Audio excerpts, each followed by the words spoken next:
Paulette, and this is Five Eyes TV Profiles. Today I have the pleasure of speaking to Honorable Clarence D. Nelson, CD, JP, Custos of St. James. Good. Hello, Clarence. Hello, Paulette. Clarence, please tell us a little about your background. I was born at a little district called Baileystown outside of Spaldings in Clarendon. And I had my early education starting at 3 at a basic school. At that time it was £6 per week. And you Britishers can relate to that when we're in the Sterling days. And even at £6 a week, the school was run by relatives of mine. So that I was a non-paying student, yes. I went through primary school, and after passing the second year, you know, there was a time when we had 3 local exams, first, second, and third year.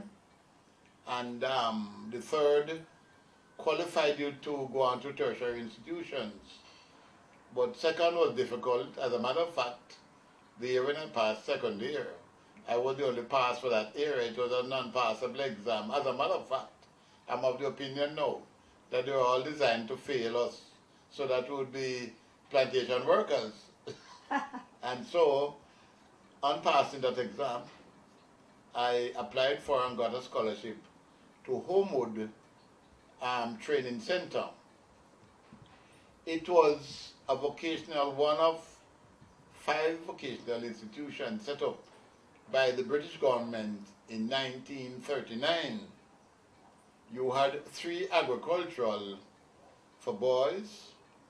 You had 1 technical, which is in Kingston, the 3 agricultural or rural, namely Homewood, Dintil, and Nakalva. And you had Cairn Hall for girls, and Kingston Technical then for boys in Kingston. And so this scholarship took me to Homewood, where I was boarded for 3 years, although I lived only 3 miles away. Oh. It was a condition of the scholarship. Okay. And that paid for boarding, tuition. I even got pocket money.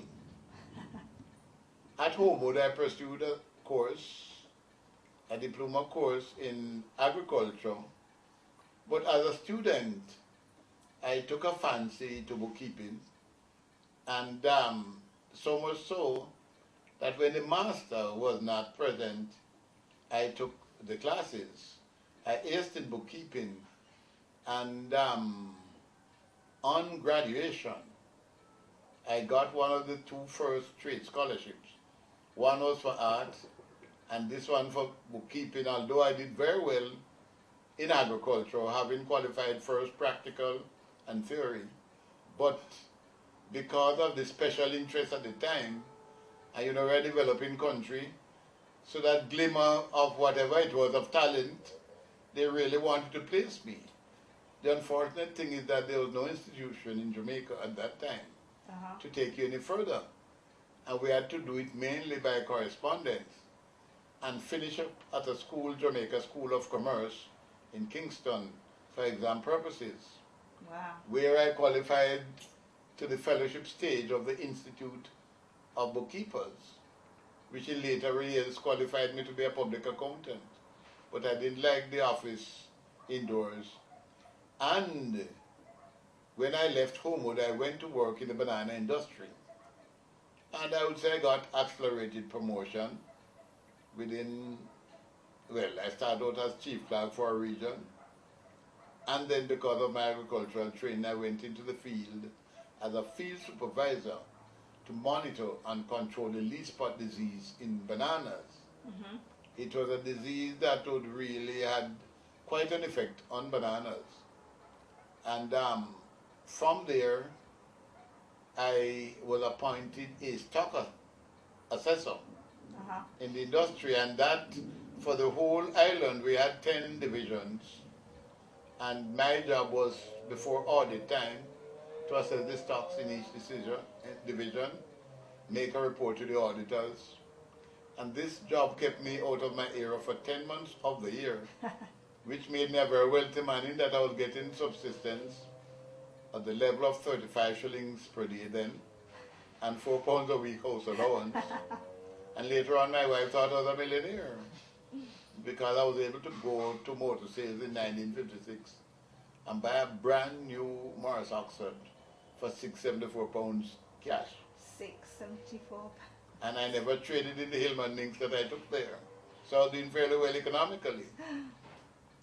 That continued until that was in the Christian area. That was the Christian division to which I was attached. And I moved from there, that was my base. Then I was transferred permanently to Montego Bay, where I lost all those perks and became a very poor man. I was on salary. Up to then I didn't know what salary was. By this time, I was transferred here in 1961. And let me back up a bit. I got married in 1958. 1958? Yes. And by that time, I came to Montego Bay, took away my wife back to Spalding, where she's from. We're from the same community. Got married. And by 61, I was down here with my first child being born.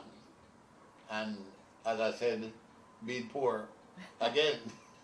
This is Profiles on Five Eyes TV. We'll be back shortly. So, I felt it was the end of the world. Anyhow, I carried on. I came here in the capacity of senior supervisor for the Cambridge division. Mm-hmm. Then in 1967, they sent me on an exchange program to the Banana Board. Then I was working with the All Island Banana Growers Association. Mm-hmm. And they controlled the field part of the work. I was transferred. Montego Bay is a seaport, as you know. Yeah. And I was seen a war for the first time, having been born in an inland area up in Spaldings. And this job was to study the operations on the wharf. Before I completed that little secondment, I was appointed to be in charge of that area. And it covered, well, from Montego Bay, it covered the parishes of Anchovy and St. Elizabeth, St. James, and parts of Trelawney. Oh, that far afield. Yes. Then now, whilst I was there, they decided to cut the island into 3 instead of having 10 divisions. Mm-hmm. And Christiana, where I came from, the Christian division, became a part of the Montego Bay division because this was the head station. And the man slated for that job was my first boss, who decided he was leaving Christiana to come and resettle. And so I became his boss. And down the line I bossed my first 3 bosses. What a turnaround for you. It was a turnaround, miraculously. And I got back on stream. And then that took me in that industry to director of production, which was next to the managing director of the Banana Board. I reached the top there, and when they decided to give me a hassle, I resigned on the basis of early retirement. Then I had done 33 and a half years service in the industry, and my service was joined. So I got out with some sort of a settlement. 2 years after that, Coffee Board invited me to be a director. I was on my own now. Okay. And in the process, I had taken on a business of ship husbandry, port agent in Montego Bay. Right, so what's the meaning of that? You manage ships on behalf of the owners abroad. And for that, you get a management fee, what is called an agency fee. I developed that business on the side whilst I was at Banana Board, with the permission of the board, because I was handling ships on their behalf, loading them in Montego Bay. So it tied in. And so I became a port agent. And when I left Banana Board, I really went into that. Then I was invited to the Coffee Board to be a director of the National Board. That was in 1982, I think. It seems everything that you've done is just rolled in from one thing into another. So Right. it's been a very smooth transition for you. And there now, early, after 2 years, they had some resignations in the coffee board because of a controversial contract. And Sidco, the Coffee Industry Development Company, was designed in at the time that I became a member of the coffee board. I was also a director of that development company. And when they had to do some shifting around to remove the chairman from Sidco to the national board, coffee board, I became the chairman of Sidco. Okay. Which office I held until 19,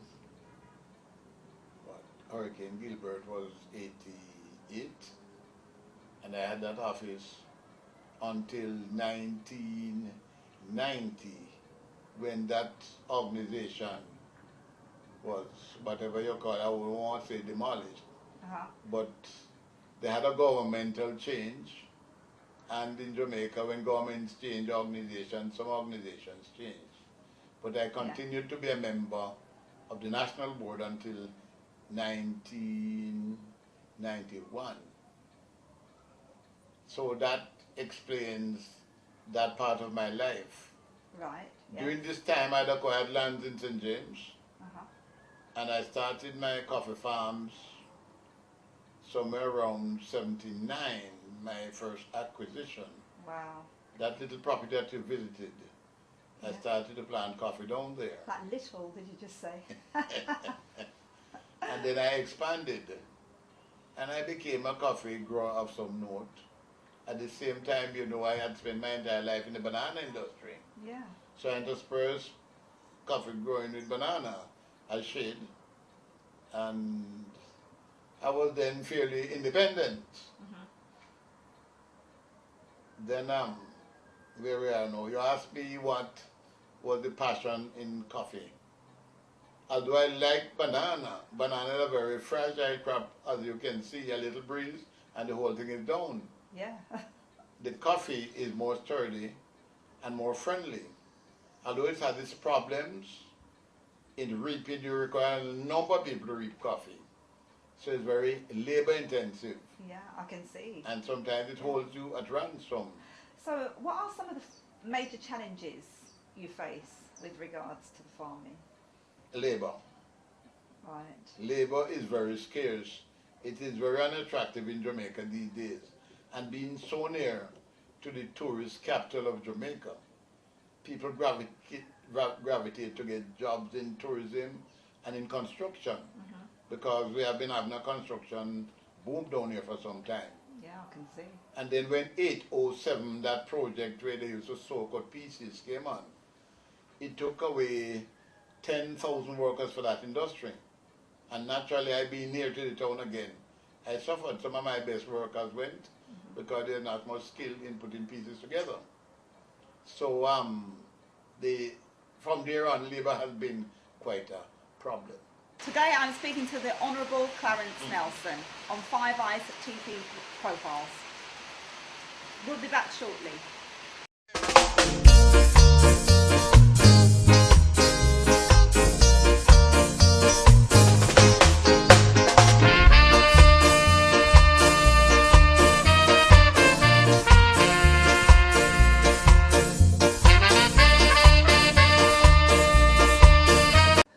Inspires you?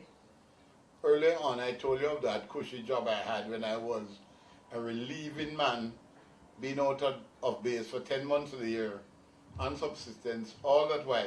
Yeah. And when I came to just salary, the children were growing up by this time when I really went into farming seriously. I had a second child, my second son, and then a daughter was somewhere on the way, and I needed more money. So I asked my wife, she operated a clinic a health center in the Roehampton area. And she made contact with somebody in the area for me to get a piece of land. And where you went to that coffee farm down the bottom, it was the front part of it where the house is located, was the first piece of land. Within 24 hours, I had bought out 3 adjoining neighbors. Some heard that I was buying land, and I went to put them together. Wow. There are 4 different titles there. So I had to buy my neighbors to make one property. And then I started, actually, coffee growing when I started, I did well by it. The first time I held $1 million in my hand, I used to sell to a Japanese man, a private buyer. And he used to pay me for half of the crop up front, and we made the adjustment in the second half. Wow. So and I was paid in US dollars, which was good money. So coffee became a very good source of income. Yes, I can see. Yeah. And then it sort of steadied me out. And nothing succeeded. So I went on board, I got greedy now. And they had a qualifying thing for you to maintain your independence, to sell to whomever. You had to do 10,000 boxes. Right. In any one year. I couldn't do it from that farm. So I bought another farm to give me that kind of qualification. And I believe some of that now, in looking back, I would have been better off with just that one farm. Because then my management problems grew. And I had to, whereas I used to do most of the management, I had to hire management. And then it got a little more complicated. But I was really inspired to go to farming because my family, to be able to give them a good education, and they went where they wanted to go. I never stopped them. Who wanted to stay in school for life, that was their business. And they came out when they felt they had done enough. So it was really for family considerations. Mind you, they've got the experience. But you see, another side to look at it, you actually gave people employment. Oh yes. In the coffee season, when it was available, I used to employ 100 odd people to pick the coffee. In normal times, I used to have 18 doing maintenance on the farm. Now they're not that available. And so you lose some coffee because coffee ripens in stages. And about midway in the crop, when it peaks, overnight you have to be able to throw in about 50 workers, just so. And they're hard to come by now. Gosh. And so in that period, you lose some of the beans because of fall. So you know about coffee now. Yes. I might be a coffee expert now. Right, Clarence, it seems that apart from coffee, banana and everything else, there's something else you do. Let's talk about you now as the Custos of St. James. Well, the Custos, I became a Justice of the Peace in St. James in 1968. Some 7 years after I came here. And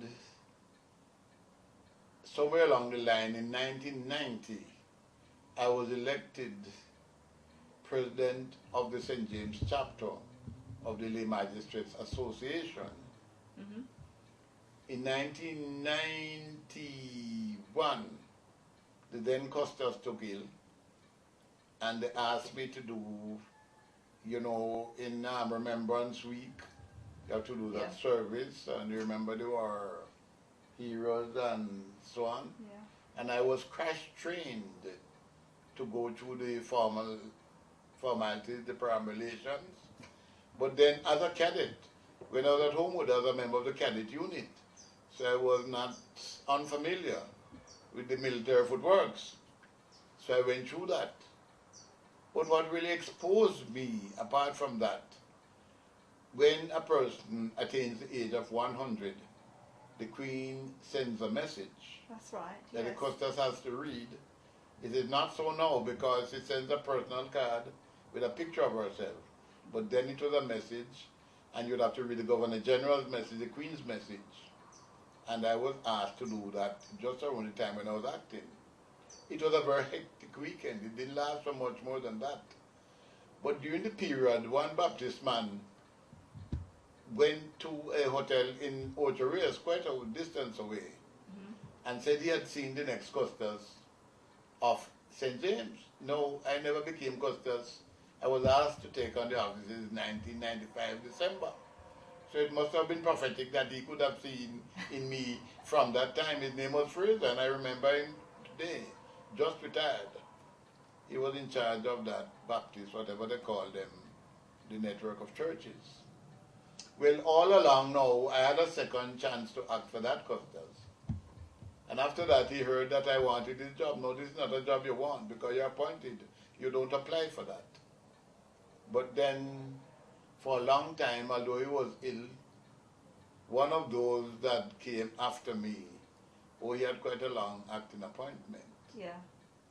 And the people of St. James wondered what was happening because they thought I'd made a good impression.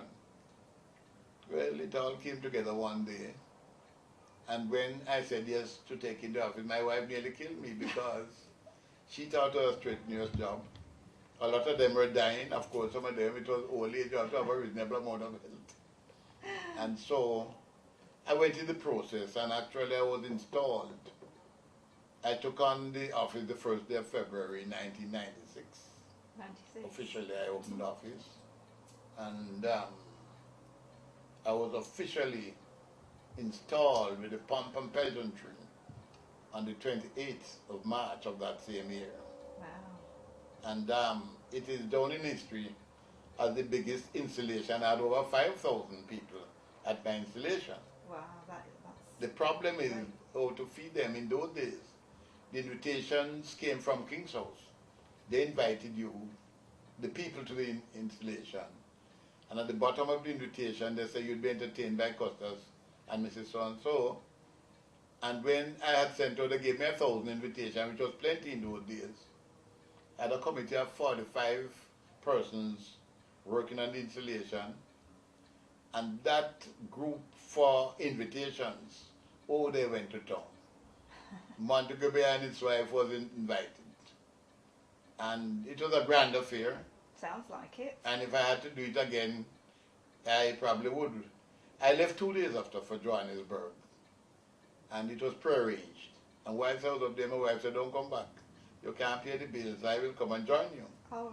Well, I came, and we got over that thing there. And it was probably one of the highlights of my life. Well, this brings me on to the next question. You seem to have travelled a lot. Can you tell us where you've I have been travelled to taken you? Switzerland. I have been to China. And I spent some time in China. I was a guest of the governor of Zhejiang, where I was treated royally. And I probably know more about China than a lot of Chinese and most visitors who have been. That was a very good trip. Then I went to South Africa. I went to a conference in that place near to Bloemfontein in South Africa. That's near to Durban. And then I came back down to Johannesburg. We went on to Victoria Falls in Rhodesia, Zimbabwe, and then went on to Harare, and then I returned to Jamaica. This is Profiles on Five Eyes TV, speaking to the Honorable Clarence Nelson. We'll be back shortly.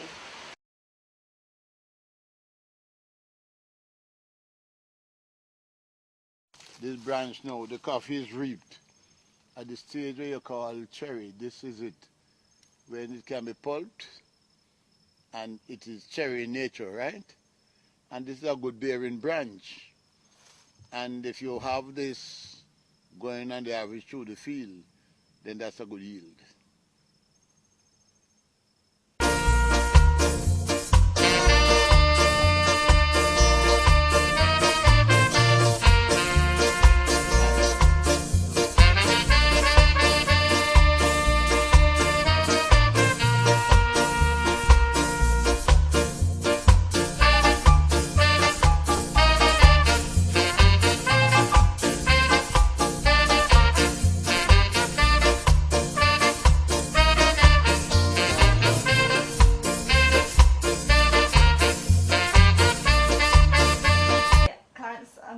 a little about some of your travels.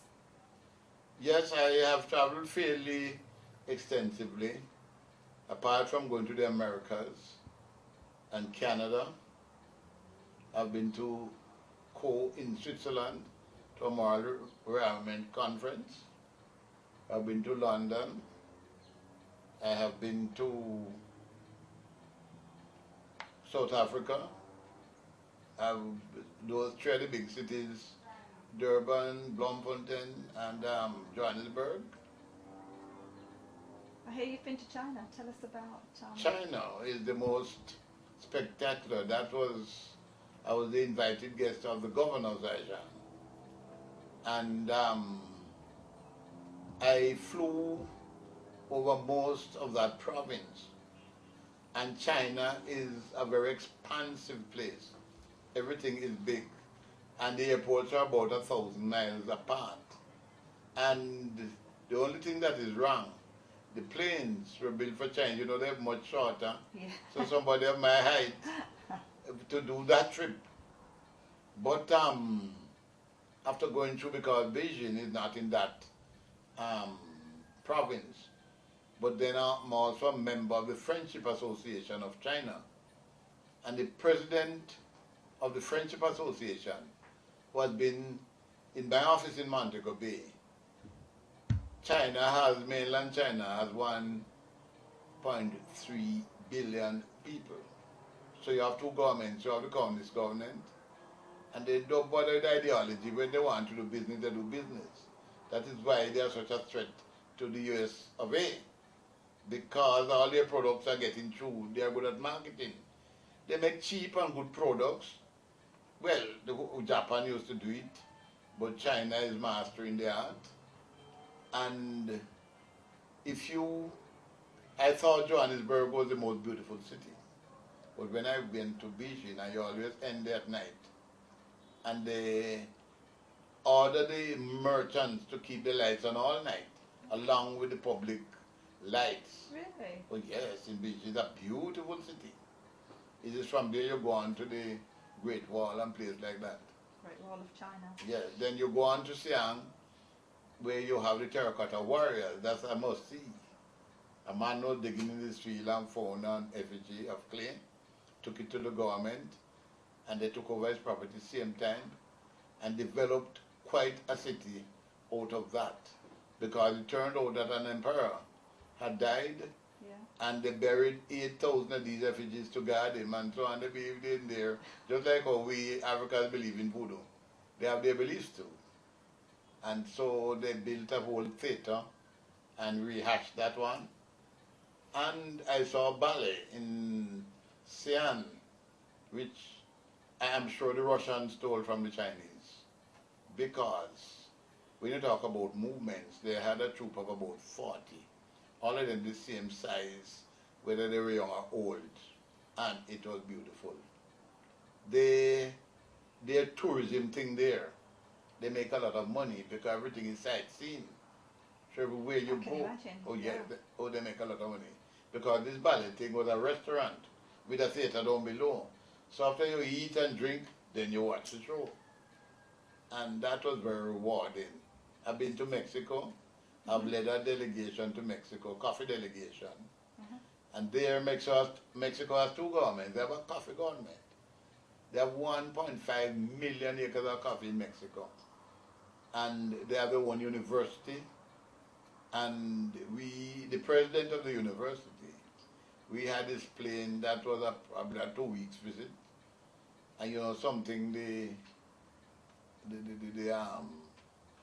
Montezuma, curse catch you and you have the boil action and you get dehydrated.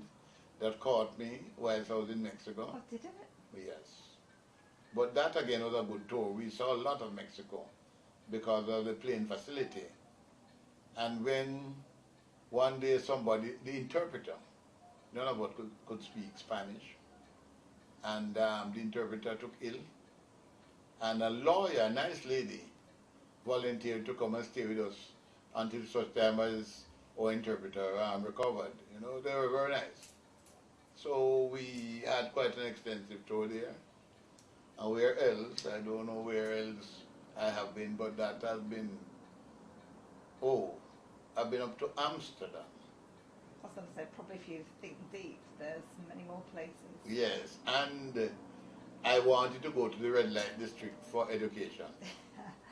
Yeah. And that day, I fell ill because I was shopping in that general area, and I saw some of the models from red light, and I felt it would be good to see what that district looked like. I never got in there. You know, ganja is sold in Amsterdam openly. Really? Yes. Oh yes, in the bars you can buy your ganja. They don't have a ban on that. But that was another good leg. Uh-huh.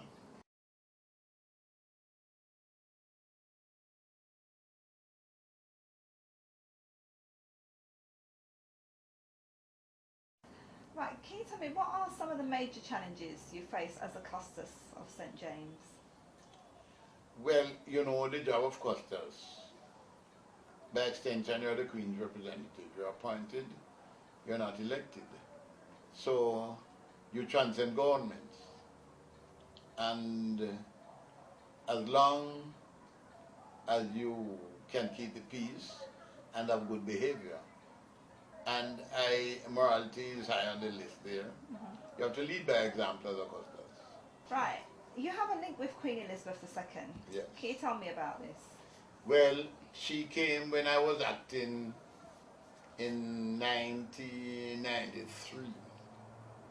That was cut short because the alien Custos returned for that job.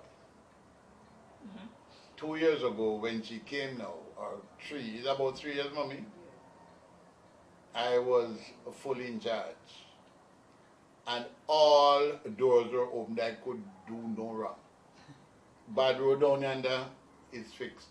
The money came whatever you needed, because Queen Lizzie was coming.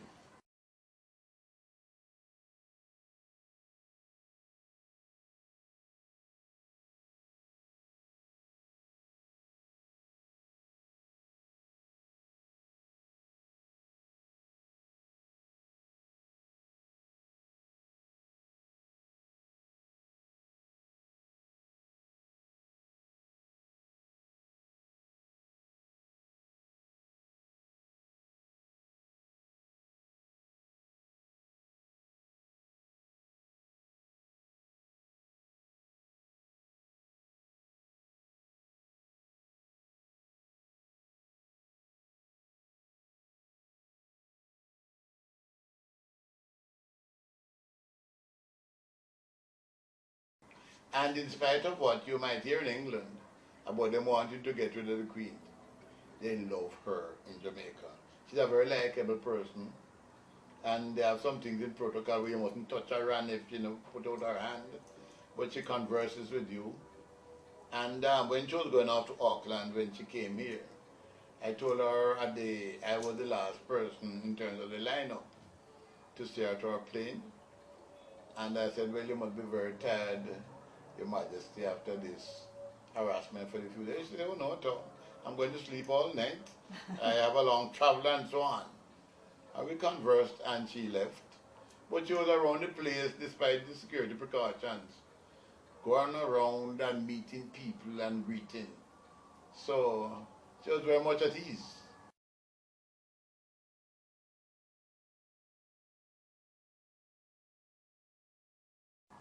Although my feet standing for 18 hours straight, I could hardly, stand them to get home. We dined with her at Half Moon. Oh.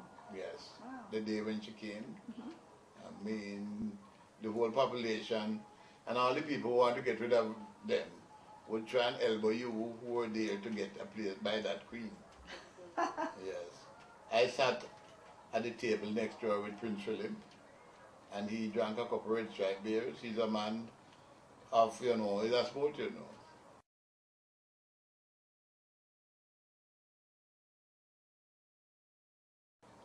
Another very interesting interlude when her son, which one was in the Falkland, or when he was coming from the Falklands, the one that had the Mickey Sue, that actor, what's his name? that son there? Andrew. Andrew.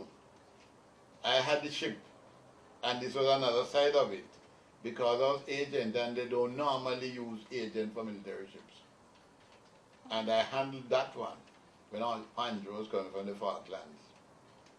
And I had his boat to go and come because it had to be docked at Anchorage out the stream. And when I had made my second trip, I said to the purser, whatever they call them in the military terms, that I've been on Prince Andrew's boat for the second time and I haven't seen him. He says, he's right beside you.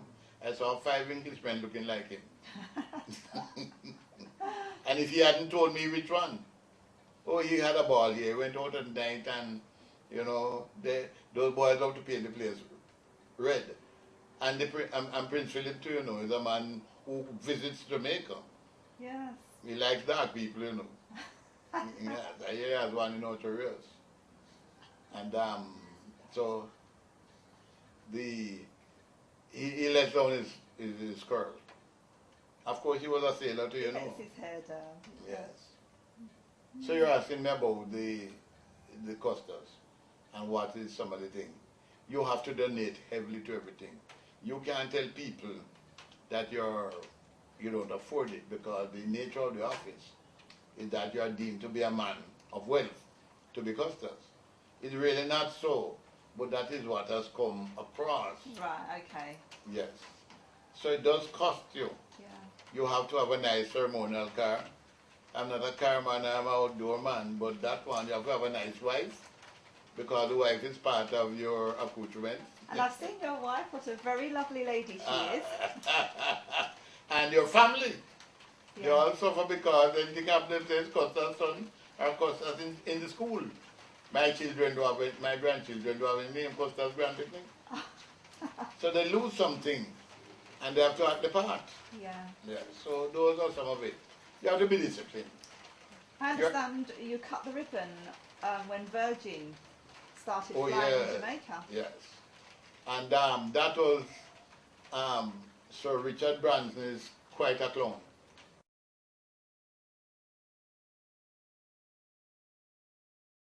He came and he got some, he bought a Rasta wig and got some dark girls, almost nude, and him and them up and down. He brought his whole family, mother, met the mother, father. Oh, lovely. And he has a child, a son, and all of them, you know. But he was a playmaker. And that is doing very well, you know. Yes, I know. Oh, he's doing very well. And, you know. He seems to be a very grounded person. And he has more flights coming into Jamaica. Yeah. So that's good for us. Yeah. All right, well, as well as everything else, and you've done a lot throughout your years, you are a family man, and you mentioned your children before. Yes. So how do you fit everything in? Well, you know, let me tell you something. I must say, if I've achieved a modicum of success in life, this part of my life, I owe it to my family, start with my wife. She's a good advisor. And she has saved me from myself a lot of times.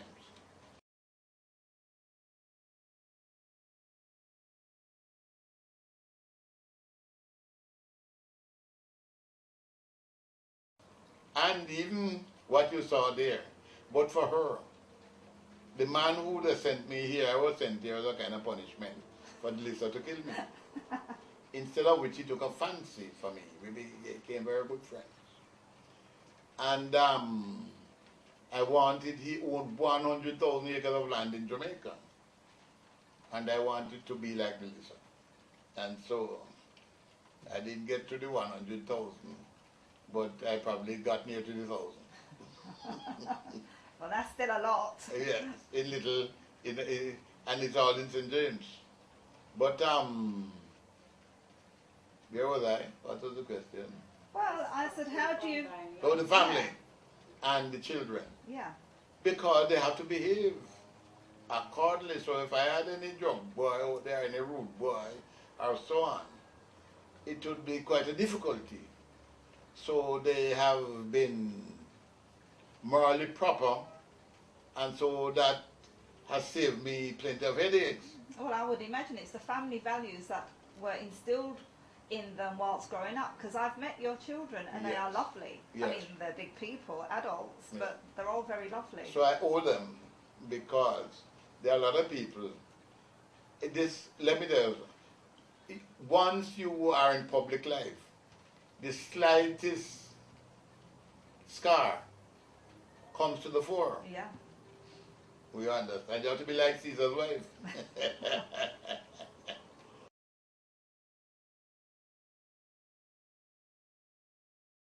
So my family, and I love my family as a matter of fact. It is because of them, because I don't believe in poverty. And I don't think God has given you to the world a heap of spaces you go through as you travel. Yeah.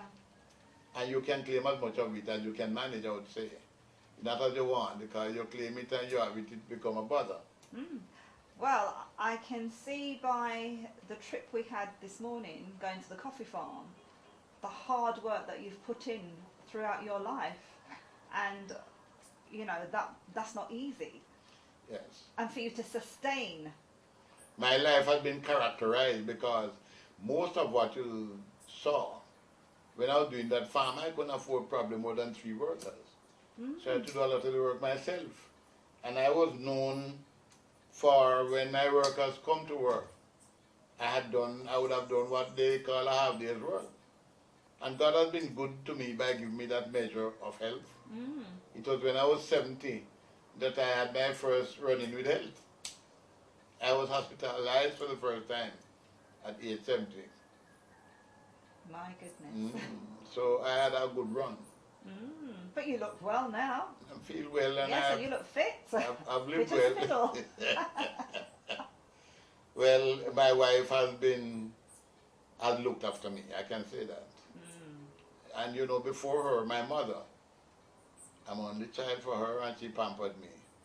When I got married, her mother, not many people speak well of their mothers-in-law, you know. I don't know what logic will say about her. But my mother-in-law was very good because when we got married, we went to live with our parents. I wanted to rent a house. And her father said no. So I lived with them for the first year. Oh, that's lovely. Until I was able to go into my own house. And she was on night duty for 6 months after we got married. And her mother really took care of me. A blessed parents. I had good in-laws. They believed in me. That's good. Well, I'll tell you, that's an achievement because I understand it will be 50 years coming up soon. Yes. And what I'm not too looking in a sense, because I told you about my installation with 5,000 people. After being here for 47 years, I still have the goodwill of the people of St. James. So much so Custos was to be installed about 4 years ago. So how can you be here such a long time and have that image? Because sometimes, you know, you wear out to welcome. Because I'm a transplant, not a native of St. James. And people wonder. Even day before yesterday, the Governor General called me. And he thought I had something to do with his installation. I really called his name 6 months before anybody else was calling him. And it turned out to be so. He said, I must have known something. I really didn't know. But I made a good call. I'm probably a good gambler and I don't gamble. Well, 50 years of marriage Yes. is an achievement in this day and age now. It is not like Isaac and Rebecca, though, you know, hear people talk, and you go to funerals and hear these eulogies where people lie. My wife and I, and we have had our times, but as adults, there's a thing called a breakup, you know, in marriage. And people believe it's idyllic. You go through 50 years like a story tale. We have had our hard times because we're coming from far. Yeah. And my children, my younger daughter, asked why I wasn't able to give her the cheese tricks that God is buying his children. I said we couldn't afford it. We're more concerned about education than what you're going to eat. And so we have come and growing them up. It was really touch and go. We didn't have the money. And you asked me why I went into these things. I had to find other means of income. Right. Things were changing. But you've been the Custos now of St. James for over 11 years. Yes. That's a long time. So how long will you carry on being the Custos for? I say as long as I have reasonable health, as long as I keep the faith, and I don't know how long the Lord will allow me to keep in this kind of health. You need some help because nearly every day I have to pick from one of 3 functions to attend. Everything happens in St. James, I'm invited. And if those that you don't go to, they feel that you don't regard them. So over a period, you work out a pattern that you serve all levels of the community. Yeah, yeah. You know what? A lot of people would love to be in that situation, be invited to everything. Well, it's hard to manage too because the food will kill some, and the liquor will kill some. Free liquor, free food. And every Saturday night we could go to a dinner, free of charge. But you have to watch that. It's bad for your health. Yeah. Anyway, my final question now. How does Clarence relax? Well, right now, I watch TV. My wife believes I'm a child. I can turn off the serious thing and watch a good cowboy show for my little boy. And the TV is one. I used to play a good game of domino, but where I live I don't get to do that often.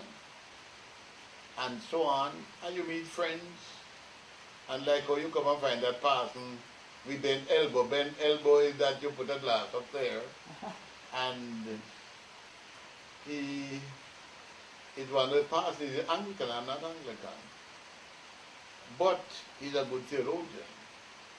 You go to his sermon, and he has a lot of humor, and don't give this not the straightly going to hell thing in preach. In preach I get a message. You touch of history where you're coming from and so on. And his wife speaks 5 languages. She's a Jewess, and from good quality, people who had lost all there in the war. You know, when Hitler was pursuing the Jews, their family lost everything. Well, Clarence, it's been very interesting speaking to you.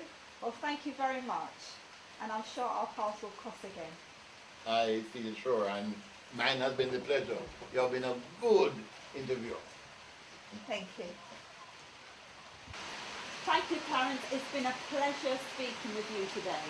I have learned so much about coffee farming and everything else. It was a really interesting and inspiring interview. And for my part, interviews can be very intimidating, and I have felt very much at ease. You're a good interviewer. Thank you.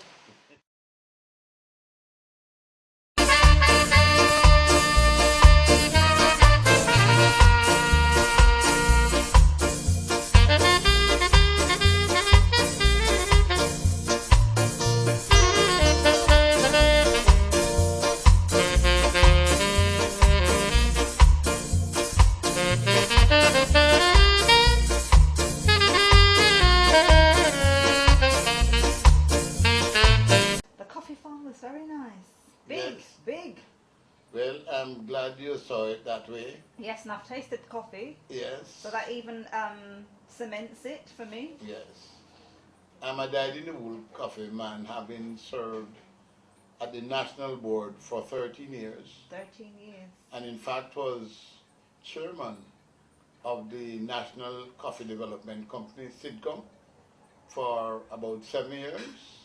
Wow. And I was chairman of the trust, the insurance trust, from, well, I was part of the planning, but that was from about 1984 when we had the talks, and from 1991, I was chairman until I resigned that post about a year or 2 ago, just when they were having a lot of problems over the settlement of this last Ivan insurance claim. Oh. So I've been involved nationally in the coffee industry apart from my personal involvement. So I'm a dyed-in-the-wool coffee man. Oh. Part of the furniture. Part of the seeds, isn't it? The coffee seed. Yes. Seeds.